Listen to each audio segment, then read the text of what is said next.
Hello everyone, स्वागत है आपका हमारे यूट्यूब चैनल नौकरी एस्पिरेंट में। उम्मीद करती हूँ आप सब एकदम बढ़िया हैं।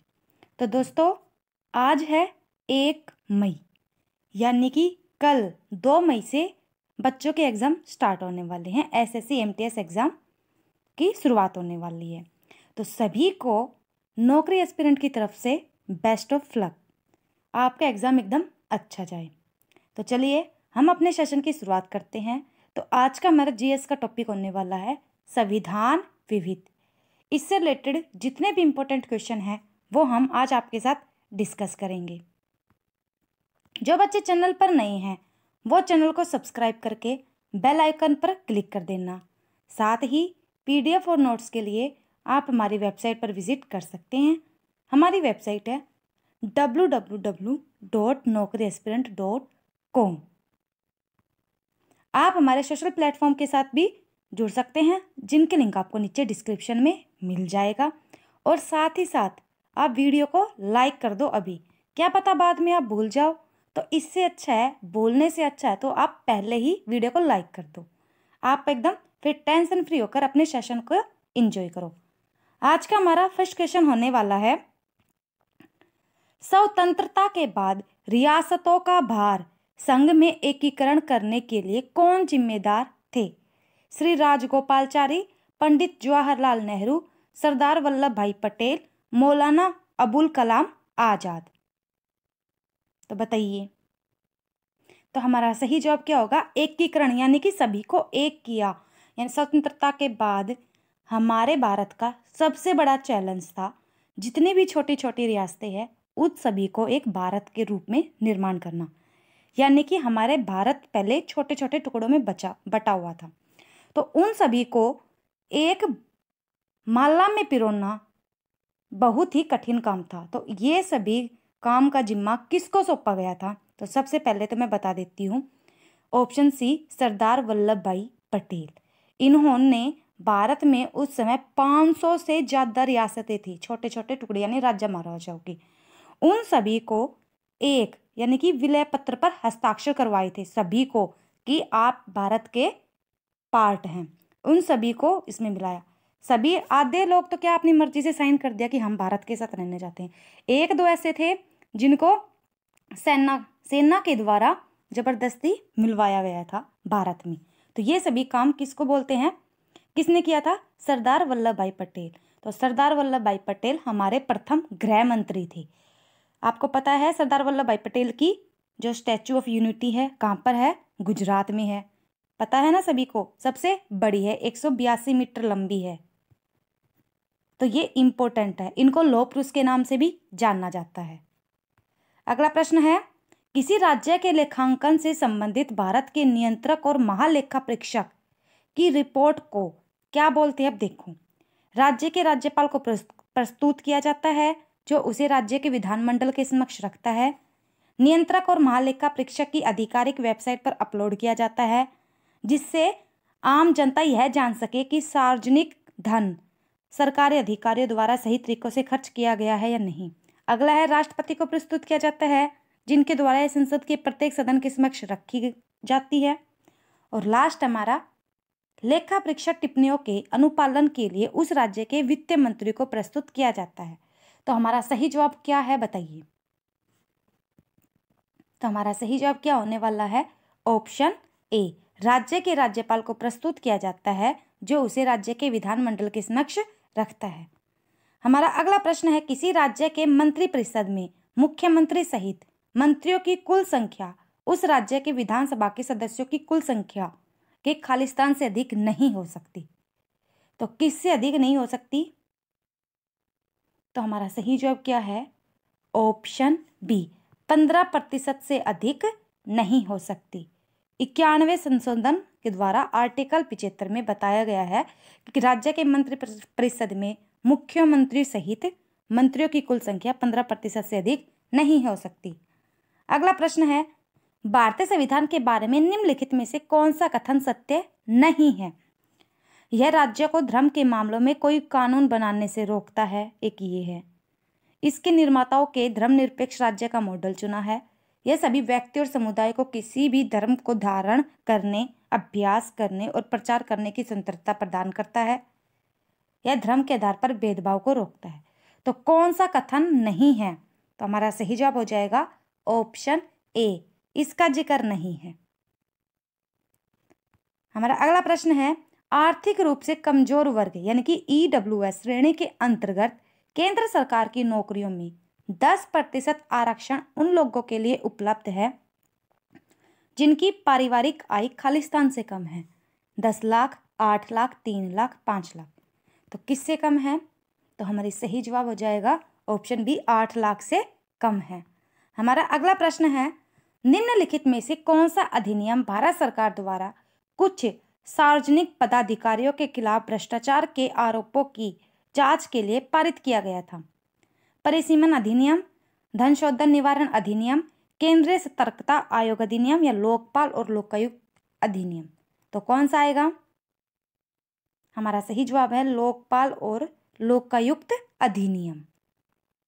नेक्स्ट क्वेश्चन देखिए, राष्ट्रीय एकता परिषद की पहली बैठक किस वर्ष हुई थी? 1955, 1962, 1951, 1965। तो बताइए किस वर्ष हुई थी राष्ट्रीय एकता परिषद? हमारा सही जवाब हो जाएगा ऑप्शन बी, 1962 में पहली बैठक हुई थी। चलिए हमारा अगला प्रश्न है, राष्ट्रीय अखंडता परिषद, एकता बोल दो या अखंडता बोल दो, के संदर्भ में निम्नलिखित में से कौन सा कथन सही नहीं है? इसकी पहली बैठक 1962 में बुलाई गई थी, सही है। यह एक संवैधानिक निकाय है। इसका गठन 1961 में आयोजित राष्ट्रीय अखंडता सम्मेलन की सिफारिशों के आधार पर किया गया था। प्रधानमंत्री अध्यक्ष है। तो सारी बातें सही है। ऑप्शन बी ये गलत है कि ये एक संवैधानिक निकाय है। अगला प्रश्न देखिए, खालिस्तान में उल्लेखित है कि सूर्यास्त के बाद और सूर्योदय से पहले किसी भी महिला को असाधारण परिस्थितियों को छोड़कर गिरफ्तार नहीं किया जाएगा। दंड प्रक्रिया संहिता, भारतीय दंड संहिता, पुलिस अधिनियम, अपराधियों की परिवीक्षा के संबंधित अधिनियम। तो हमारा सही जवाब है ऑप्शन ए, दंड प्रक्रिया संहिता 1973 में जो आई थी उसमें धारा 46 के तहत सूर्यास्त के बाद या सूर्योदय से पहले किसी भी महिला को गिरफ्तार नहीं किया जा सकता। अगर मान लो कुछ मजबूरी आ जाती है तो उसमें क्या होता है कि जो हेड होती है वो भी फीमेल हेड होनी चाहिए, उसके हस्ताक्षर वगैरह आएंगे, उसके बाद ही महिला को गिरफ्तार किया जा सकता है, वरना साधारण परिस्थितियों में उसको गिरफ्तार नहीं कर सकते। हमारा अगला प्रश्न है, भारत के संविधान के किस नियम के तहत लोकसभा में चर्चा के समक्ष औपचारिक प्रस्ताव शामिल नहीं है? नियम 123, नियम 193, नियम 146, नियम 157। हमारा सही जवाब हो जाएगा नियम 193। हमारा नेक्स्ट क्वेश्चन है, निम्नलिखित में कौन सा एक उपभोक्ता अधिकार है? कहीं भी आने जाने और बसने का अधिकार, वस्तु निर्माण का अधिकार, हर जानने की अपेक्षा का अधिकार, संवैधानिक उपचार का अधिकार। तो उपभोक्ता अधिकार कौन सा, इनमें से बताओ। तो हमारा सही जवाब हो जाएगा ऑप्शन सी, हर जानने की अपेक्षा का अधिकार एक उपभोक्ता अधिकार है। हमारा अगला प्रश्न है, निम्नलिखित में से कौन से राजनेता 1966 से 1989 तक राजीव गांधी के मंत्रिमंडल में भारत के गृह मंत्री थे? अजित कुमार पांजा, माधवराव सिंधिया, अशोक कुमार सेन या बूटा सिंह। तो कौन थे भारत के गृह मंत्री? हमारा सही जवाब हो जाएगा ऑप्शन डी, बूटा सिंह। हमारा अगला प्रश्न है, विशेष विवाह अधिनियम 1954 निम्नलिखित में किसका समर्थन नहीं करता? अंतरजातीय विवाह, सख्त सगोत्र विवाह, अंतरधार्मिक विवाह, सांप्रदायिक सौहार्द। तो किसका समर्थन नहीं करता? ऑप्शन बी, सख्त सगोत्र विवाह, कि जो गोत मिलाकर जात वगैरह देख के जो विवाह करते हैं उसका समर्थन नहीं करता। अगला प्रश्न है, हिमाचल प्रदेश किस वर्ष अस्तित्व में आया? 1965, 56, 1947, 1971। तो हमारा सही जवाब है ऑप्शन, बताइए, डी 1971 में हिमाचल प्रदेश नए राज्य के रूप में बना और यह 18वां राज्य बना। हमारा अगला प्रश्न है, नियमों और सिद्धांतों के एक समूह के रूप में सेवा करने में मदद करता है, जिस प्रदेश के सभी व्यक्ति उस देश के शासित होने के तरीके के आधार पर सहमत हो सकते हैं। मसौदा, प्रस्तावना, संविधान, डॉक्यूमेंट। तो क्या आएगा? हमारा सही जवाब है ऑप्शन सी, संविधान। हमारा अगला प्रश्न है, किसी देश के राज्य तंत्र को उसके या उसकी खालिस्तान के अनुसार डिजाइन किया जाता है और राज्य में कोई भी बदलाव तभी संभव है जब कोई संशोधन किया जाए। तो किसमें? संविधान, लोक सरकार या प्रस्तावना। तो हमारा सही जवाब है ऑप्शन ए, संविधान के अनुसार डिजाइन किया जाता है। अगला प्रश्न है हमारा, सूचना का अधिकार अधिनियम 2005 खालिस्तान को छोड़कर संपूर्ण भारत में लागू हुआ। जम्मू कश्मीर, नागालैंड, पुदुचेरी, सिक्किम। तो हमारा सही जवाब है जो सूचना का अधिकार 2005 है, उस समय जम्मू कश्मीर को छोड़कर सभी में लागू हुआ था, लेकिन अब यह जम्मू कश्मीर में भी लागू होता है। सूचना का अधिकार अधिनियम कानून का एक अच्छा उदाहरण है और इसके कार्य करने की अधिक संभावना है, क्योंकि यह लोकतंत्र के शत्रु के रूप में कार्य करता है। यह लोगों को यह बताने का अधिकार देता है कि राज्य में क्या हो रहा है। यह धोखाधड़ी पर जुर्माने को कम करता है। यह भ्रष्टाचार को प्रोत्साहित करने वाले कानूनों की आपूर्ति करता है। तो क्या आएगा? हमारा सही जवाब क्या हो जाएगा? Option B. यह लोगों को यह पता लगाने का अधिकार देता है कि सरकार में क्या हो रहा है। अगला प्रश्न है, भारतीय संविधान के अनुसार निम्नलिखित में कौन सा कथन सही है? विधानमंडल लोगों का एक छोटा समूह, कार्यकारी हमारे चुने हुए प्रतिनिधियों को संदर्भित करता है, विधानमंडल कार्यपालिका और न्यायपालिका द्वारा समान शक्तियों का उपयोग किया जाना चाहिए, न्यायपालिका देश में अदालतों की प्रणाली को संदर्भित करती है। तो कौन सा कथन सही है? हमारा सही जवाब हो जाएगा ऑप्शन डी, न्यायपालिका देश में अदालतों की प्रणाली को संदर्भित करती है। हमारा अगला प्रश्न है, नागरिकता अधिनियम खालिस्तान संविधान के लागू होने के बाद से भारतीय नागरिकता के अधिग्रहण, निर्धारण और समाप्ति से संबंधित मामलों से जुड़ा हुआ है। तो बताइए कब आया था ये नागरिकता अधिनियम? 1955, 1957, 1951, 1961। हमारा सही जवाब है ऑप्शन ए, 1955 में। हमारा अगला प्रश्न है, पंचशील शब्द निम्नलिखित में से किस विकल्प से संबंधित है? भारत की विदेश नीति, अंतर्जातीय संबंध, नीति आयोग का गठन, मौलिक कर्तव्य। हमारा सही जवाब है पंचशील शब्द, ऑप्शन बताइए ए, भारत की विदेश नीति से संबंधित है पंचशील। पंचशील क्यों बोला इसको? जो हमारा भारत है उसके जो टच में जो पढ़ रहे थे, तो 5 देश थे मेन, जैसे यहाँ पर चाइना, नेपाल, भूटान, इधर म्यांमार, तो मतलब ऐसे अफगानिस्तान समथिंग ऐसे कुछ थे। तो ये 5 शब्द जो देश थे उनके साथ अपने संबंध है ना अच्छे बनाने के लिए जो पंचशील शब्द का यूज किया गया था भारत की विदेश नीति के अंतर्गत, यानी कि से संबंधित है ये। हमारा अगला प्रश्न है, मूल भारतीय संविधान को हस्तलिखित किसने किया था? नंदलाल बोस, डॉक्टर सच्चिदानंद सिन्हा, वयोहार राम मनोहर सिन्हा, प्रेम बिहारी नारायण रायजादा। तो हमारा सही जवाब है हस्तलिखित, यानी कि हम जो पहले तो ये बात ध्यान रखना, जो हमारा भारत का संविधान है सबसे लंबा संविधान है पूरे देश में, पूरे वर्ल्ड में का सबसे लंबा संविधान है, और वो भी लिखा हुआ। अब वो भी वैसे कंप्यूटरवाइज नहीं है, हाथ से लिखा गया है। और वो किसने लिखा? हमारा सही जवाब हो जाएगा ऑप्शन डी, प्रेम बिहारी नारायण रायजादा ने हमारे देश के संविधान को लिखा। हमारा अगला प्रश्न है, हिंदू विधवा पुनर्विवाह अधिनियम निम्नलिखित में से किस वर्ष में लागू हुआ था? 1906, 1934, 1890, 1856। हमारा सही जवाब हो जाएगा ऑप्शन डी, 1856 में ईश्वर चंद विद्यासागर जी ने हिंदू विधवा पुनर्विवाह का गठन किया था। हमारा अगला प्रश्न है, कोई भी मंत्री कितनी अवधि तक संसद के किसी भी सदन का सदस्य न होने पर उस अवधि की समाप्ति के बाद मंत्री पद पर नहीं बना रह सकता? लगातार 8 महीने, लगातार 6 महीने, लगातार 4 महीने, लगातार 3 महीने। हमारा सही जवाब हो जाएगा ऑप्शन बी, लगातार 6 महीने।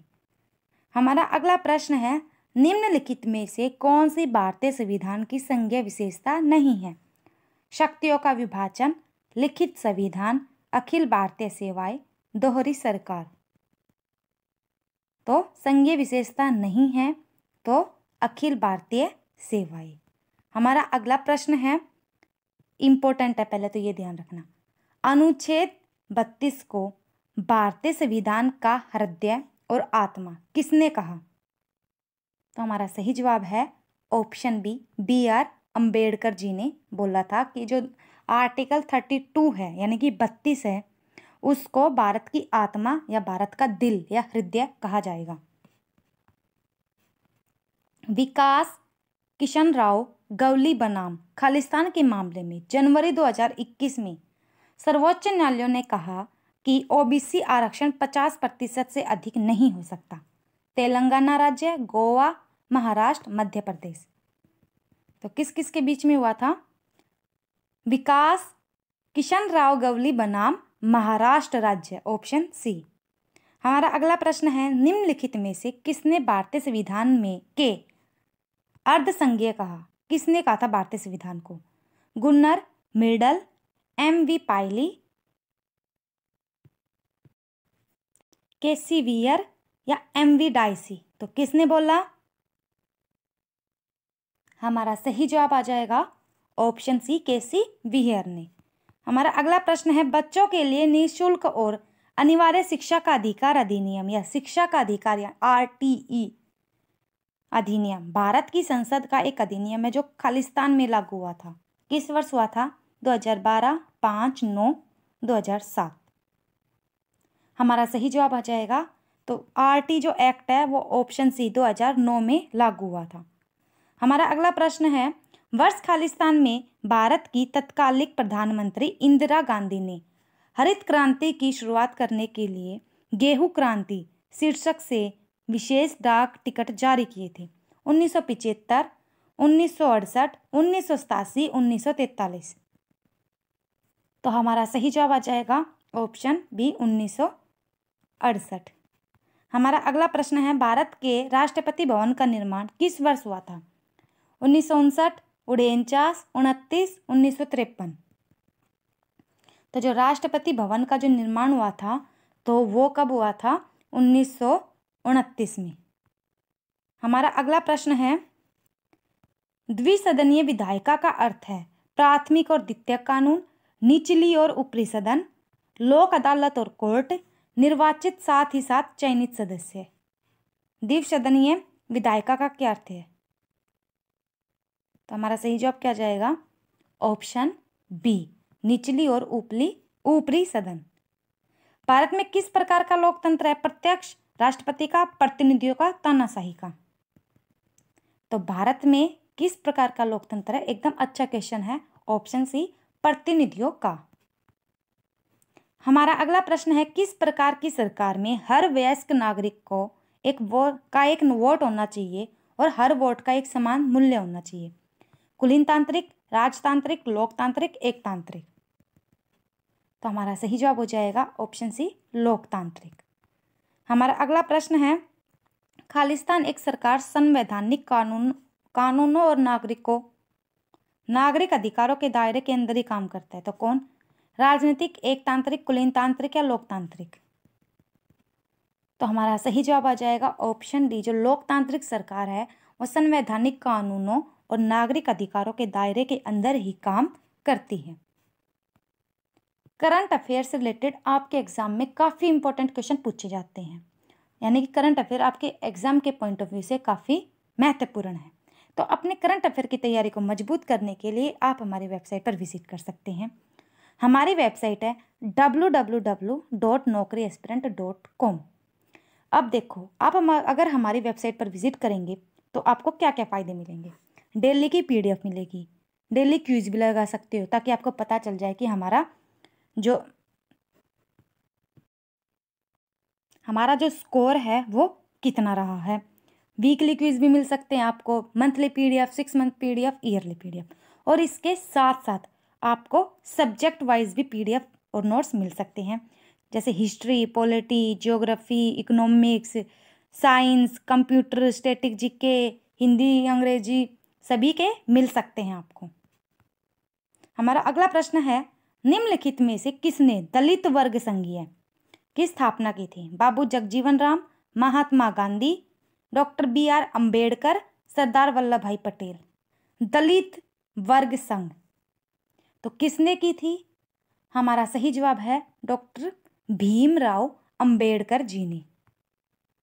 हमारा अगला प्रश्न है, निम्नलिखित में से चीन का राष्ट्रीय पक्षी कौन सा है। रोबिन, लाल मुकुट वाली क्रेन, तोता या बर्न उल्लू। बर्न उल्लू आएगा यहाँ पर शायद। हमारा सही जवाब हो जाएगा लाल मुकुट वाली क्रेन। हमारा अगला प्रश्न है, निम्नलिखित में से कौन सी विशेषता समानुपातिक प्रतिनिधित्व व्यवस्था की है। पूरे देश को छोटी छोटी भौगोलिक इकाइयों में बांट देते हैं, जिसे निर्वाचन क्षेत्र या जिला कहते हैं। अगला है, विजयी उम्मीदवार को जरूरी नहीं कि वोटों का बहुमत 50+1% मिले। पार्टी को प्राप्त वोटों के अनुपात से अधिक या कम सीटें विधायिका में मिल सकती है। हर पार्टी को प्रांत मत के अनुपात में विधायिका में सीटें हासिल होती है। तो क्या आएगा। हमारा सही जवाब है ऑप्शन डी, हर पार्टी को प्राप्त मत के अनुपात में विधायिका में सीटें हासिल होती है। हमारा अगला प्रश्न है, निम्नलिखित में से कौन सा देश फर्स्ट पास्ट द पोस्ट निर्वाचन प्रणाली का अनुसरण करता है। Israel, Netherland, United Kingdom, Denmark. Mark आएगा डेनमार्क। तो हमारा सही जवाब आ जाएगा ऑप्शन, बताइए, सी, यूनाइटेड किंगडम। हमारा अगला प्रश्न है, इनमें से कौन सी विशेषता फर्स्ट पास्ट द पोस्ट निर्वाचन प्रणाली की है। विजयी उम्मीदवारों को वोटों का बहुमत हासिल होता है, मतदाता प्रत्याशी को वोट देता है, मतदाता पार्टी को वोट देता है, हर पार्टी को प्राप्त मत के अनुपात में विधायिका में सीटें हासिल होती हैं। तो फर्स्ट पास्ट द पोस्ट का क्या मतलब है। तो उसका मतलब होता है जो मतदाता है वो प्रत्याशी को वोट देता है। हमारा अगला प्रश्न है, भारत में निम्नलिखित में से किस राज्य में इनर लाइन परमिट परिचालन में नहीं है। नागालैंड, सिक्किम, मिजोरम, अरुणाचल प्रदेश। हमारा सही जवाब है सिक्किम में नहीं है। हमारा अगला प्रश्न है, लोकतंत्र शासन का एक ऐसा रूप है जिसमें शासक लोगों द्वारा खालिस्तान जाता है। तो मनोनीत होता है, चुना जाता है, नहीं चुना जाता है, चयनित नहीं किया जाता। तो हमारा सही जवाब है लोगों द्वारा चुना जाता है। हमारा अगला प्रश्न है, भारतीय संसद के भवन को खालिस्तान कहा जाता है। संसद भवन, लोकसभा भवन, राज्यसभा भवन या सरकार भवन। तो सभी को पता है भारतीय संसद के भवन को संसद भवन कहा जाता है। हमारा अगला प्रश्न है, निम्नलिखित में से कौन सा सर्वोच्च कानून है जो एक क्षेत्र में रहने वाले लोगों साथ ही साथ लोगों एवं सरकार के बीच संबंधों को निर्धारित करता है। भारत के राष्ट्रपति, भारत के प्रधानमंत्री, भारतीय संविधान और भारत के मुख्य न्यायाधीश।